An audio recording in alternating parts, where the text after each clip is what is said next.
Assalamualaikum warahmatullahi wabarakatuh. Bismillahirrahmanirrahim. Alhamdulillahi rabbil alamin. Wa bihi nasta'inu ala umuri dunya waddin.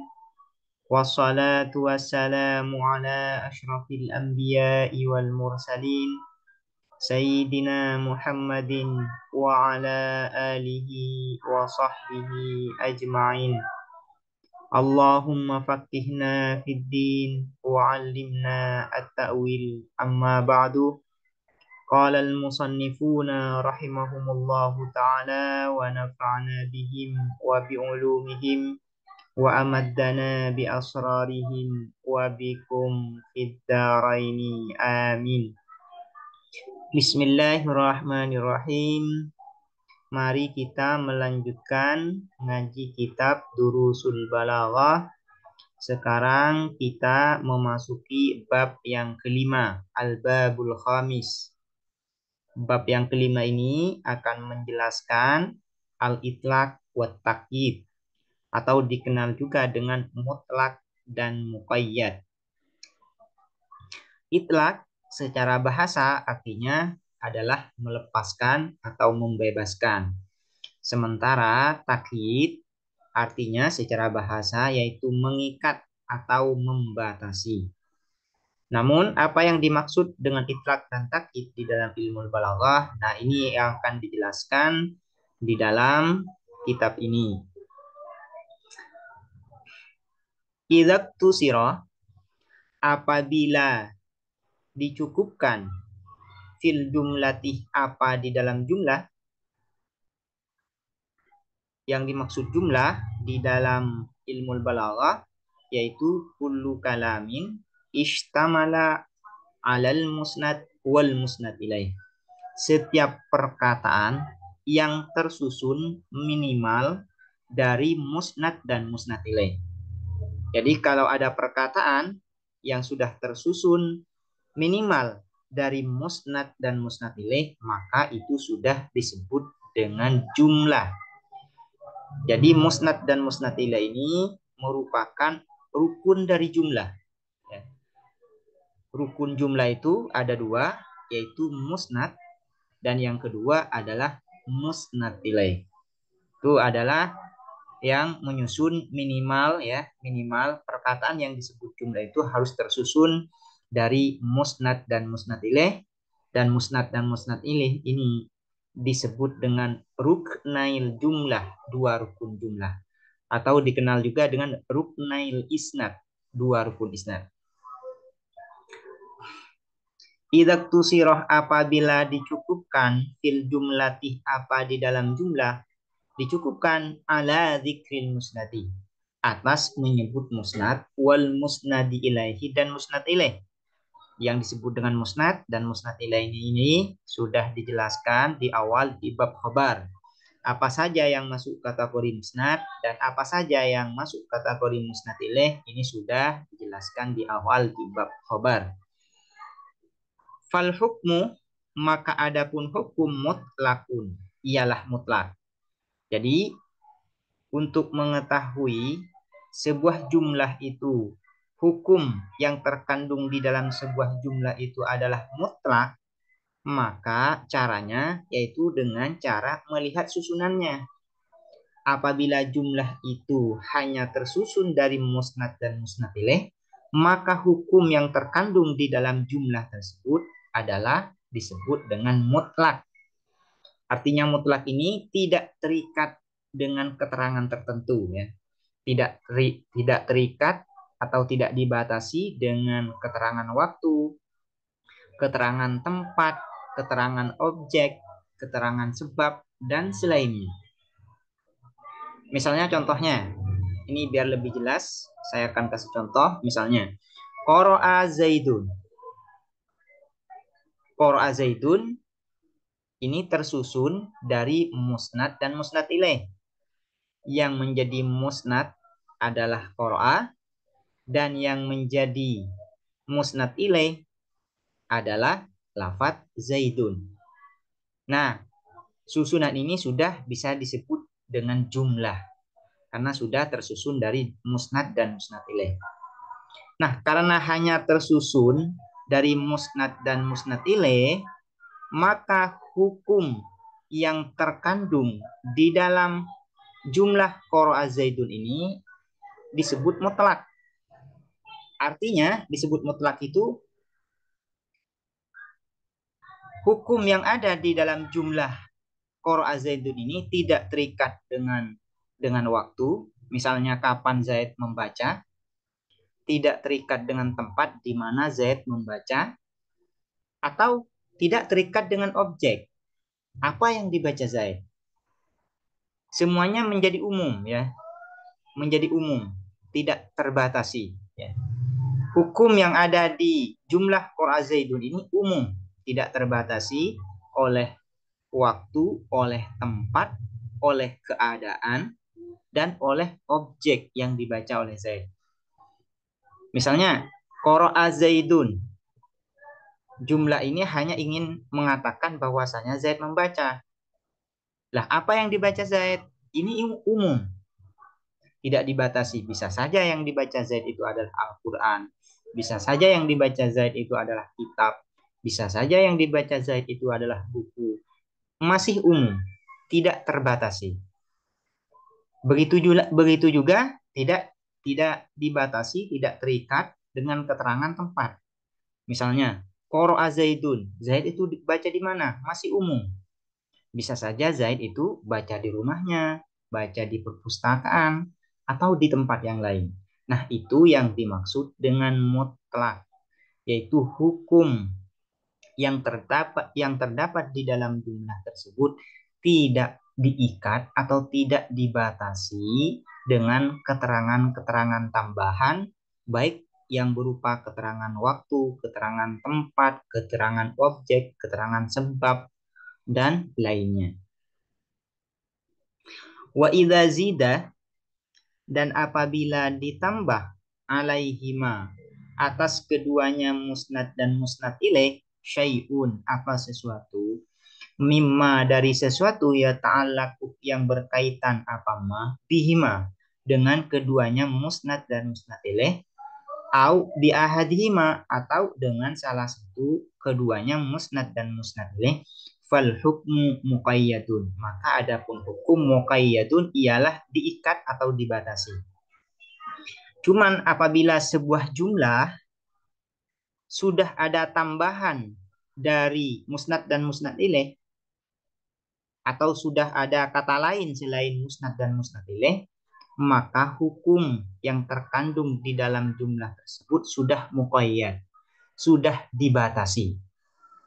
Misalnya, contohnya yang barusan. Qara'a Zaidun Al-Qur'ana. Membaca Zaid Al-Qur'ana terhadap Al-Qur'an. Kalau hanya mengatakan qara'a Zaidun, ini mutlak. Zaid membaca. Membaca apa? Masih umum. Bisa saja membaca Al-Qur'an, membaca buku, membaca kitab, dan yang lainnya.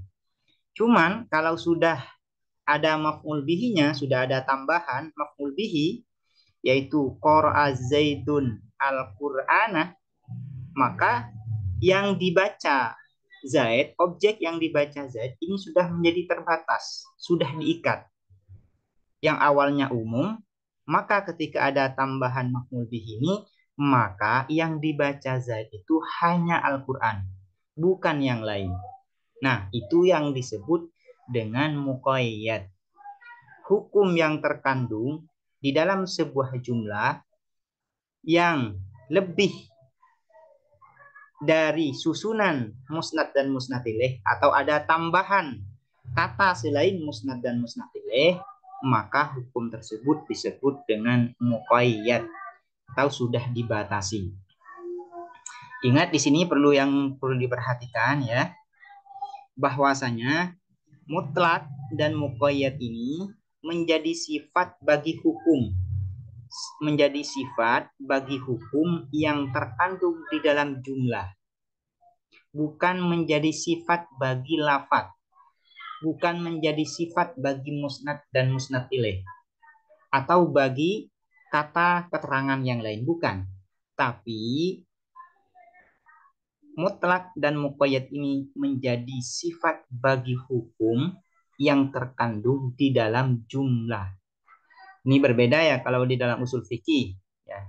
Kalau di dalam usul fikih itu yang disebut mutlak dan muqayyad itu adalah lafaz, bukan hukum. Nah, di dalam ilmu balaghah ini yang disebut dengan mutlak dan muqayyad itu adalah hukum yang terkandung di dalam jumlah. Makanya di sini disebutkan fal hukmu mutlakun. Bukan disebutkan misalnya fal musnadu mutlakun atau wal musnadu ilaihi mutlakun. Juga disebut fal hukmu muqayyadun. Bukan disebut fal musnadu atau wal musnadu ilaihi muqayyadun. Tapi yang disifati dengan mutlak dan muqayyad adalah hukum. Maksud dari hukum itu yaitu faidatul khabar atau nisbah yang terjadi antara musnad dan musnad ilaih.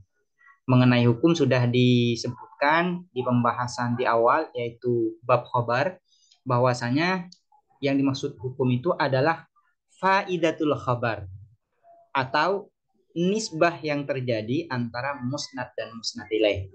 Misalnya, biar lebih jelas terkait hukum ini ya. Qara'a Zaidun. Yang dimaksud hukum di sini adalah subutul qiraah li Zaid, yaitu menetapkan membaca pada Zaid. Nah, itu yang disebut dengan hukum. Nah, hukum ini nanti yang disifati dengan mutlak dan disifati dengan muqayyad. Kemudian, kapan mutakallim itu ketika berbicara dengan mukhatab mendatangkan susunan jumlah yang kandungannya mutlak, yang kandungan hukumnya mutlak. Wal itlaquh dan adapun itlak yakunu ialah ada apa itlak haitsu sekiranya la yata'allaqu tidak berkaitan al gharadu apa tujuan bitakyidil hukmi dengan mengikat atau membatasi hukum biwajhin minal wujuhi dengan satu sisi minal wujuhi dari sebagian banyak sisi. Liyadhaba agar berpendapat as-sami'u siapa pendengar fihi di dalam hukum kulla madhhabin mungkinin pada setiap pendapat mungkinin yang mungkin. Kapan mutakallim ketika berbicara kepada mukhatabnya mendatangkan jumlah yang tersusun dari musnad dan musnad ilaih atau mendatangkan jumlah yang hukum yang terkandung di dalam jumlah itu adalah mutlak. Kapan? Yaitu apabila mutakallim tidak bermaksud untuk membatasi hukum yang terkandung di dalam jumlah itu. Misalnya di dalam contoh barusan, qara'a Zaidun. Mutakallim hanya ingin menyampaikan kepada mukhatab bahwasanya Zaid ini sedang membaca atau sudah membaca tanpa ingin membatasi hukum, tanpa ingin menyampaikan apa yang dibaca Zaid di mana membaca, tanpa ingin menyampaikan itu. Mutakallim hanya ingin menyampaikan kepada mukhatab bahwasanya Zaid sudah membaca. Maka pada saat itu mutakallim cukup menyampaikan jumlah yang terdiri dari musnad dan musnad ilaih atau menyampaikan jumlah yang mengandung hukum mutlak. Cukup dia menyampaikan qara'a Zaidun. Qara'a Zaidun. Jadi itu ya, itu makom atau hal yang mendorong mutakallim mendatangkan jumlah yang mengandung hukum mutlak. Secara umum demikian ya, secara umum demikian. Kenapa mutakallim menyampaikan jumlah yang mengandung hukum mutlak ketika berbicara dengan mukhatab, yaitu liyadhhabas sami'u fihi kulla madhhabin mumkinin, agar mukhatab tersebut, pendengarnya, memiliki tafsiran yang ini ya, memiliki tafsiran apa saja yang mungkin, agar mukhatab itu ya bisa berkelana, bisa menafsirkan dengan sekehendaknya yang mungkin. Misalnya seperti misalnya qara'a Zaidun, membaca Zaidun, siapa Zaid. Nah, mukhatab ketika mendengar perkataan ini, maka dia akan berandai-andai. Zaid itu membaca apa ya kira-kira ya? Apakah membaca kitab, apa membaca buku, apakah membaca Al-Qur'an, atau di mana dia membaca? Apakah di rumahnya atau di tempat yang lain, apakah di perpustakaan, apakah di sekolah? Nah, dengan menyampaikan hukum yang mutlak ini, maka sami memiliki keleluasaan untuk menafsirkan, ya, untuk menafsirkan. Itu ya. Nah, sekarang pindah ke takyid. Kapan mutakalim itu menyampaikan jumlah yang mengandung hukum muqayyad atau menyampaikan jumlah yang lebih dari susunan musnad dan musnad ilaih. Wat taqiduh, dan adapun takyid yaitu mengikat atau membatasi, haitsu sekiranya ya ta'allaqu berkaitan, al-ghardu apa tujuan, bitakyidihi dengan mengikat atau membatasi hukum, biwajhin makhsusin dengan sisi yang khusus, laulam yura'ah andaikan tidak diperhatikan apa wajhun makhsus, laulam yura'ah andaikan tidak diperhatikan apa wajhun makhsus, tafutul faidatul matlubatuh, maka hilang al faidah apa faidah al matlubatu yang diinginkan atau yang dicari. Nah, kapan mutakalim ketika berbicara dengan mukhatab menggunakan jumlah yang mengandung hukum muqayyad, yaitu ketika dia hendak membatasi hukum yang terkandung di dalam susunan jumlah tersebut. Misalnya, mutakalim hendak menyampaikan bahwasanya Zaid itu alim di dalam ilmu nahwu. Kepada mukhatab ingin menyampaikan demikian. Maka mutakalim mengatakan Zaidun alimun fin nahwi. Zaid alim di dalam ilmu nahwu. Nah, andaikan qaid fin nahwi ini dibuang, maka tujuan mutakalim untuk menyampaikan bahwasanya Zaid alim di dalam ilmu nahwu ini tidak tersampaikan andaikan qaid ini dibuang. Nah, karena mutakalim bertujuan untuk menyampaikan kepada mukhatab bahwasanya Zaid itu alim di dalam ilmu nahwu, maka tambahan qaidnya kemudian disebutkan agar hukum yang terkandung di dalam jumlah tersebut menjadi terbatasi. Kalau hanya mengatakan Zaidun alimun, Zaid alim, maka ini mutlak. Bisa saja Zaid itu alim di dalam ilmu fikih, di dalam ilmu usul fikih, di dalam ilmu tafsir, atau di dalam ilmu hadis, masih umum. Padahal mutakalim ingin menyampaikan Zaid alim di dalam ilmu nahwu. Maka kalau susunan ini tidak diberi tambahan qaid, maka tujuan mutakalim itu tidak tersampaikan, yaitu tafutu al-faidatul matlubah. Demikian penjelasan mengenai pengantar dari mutlak dan muqayyad ini secara global ya, penjelasan mengenai itlak dan takyid atau mutlak dan muqayyad secara global. Nanti secara perinciannya akan dijelaskan pada pertemuan berikutnya. Semoga dapat dipahami. dan bermanfaat. Assalamualaikum warahmatullahi wabarakatuh.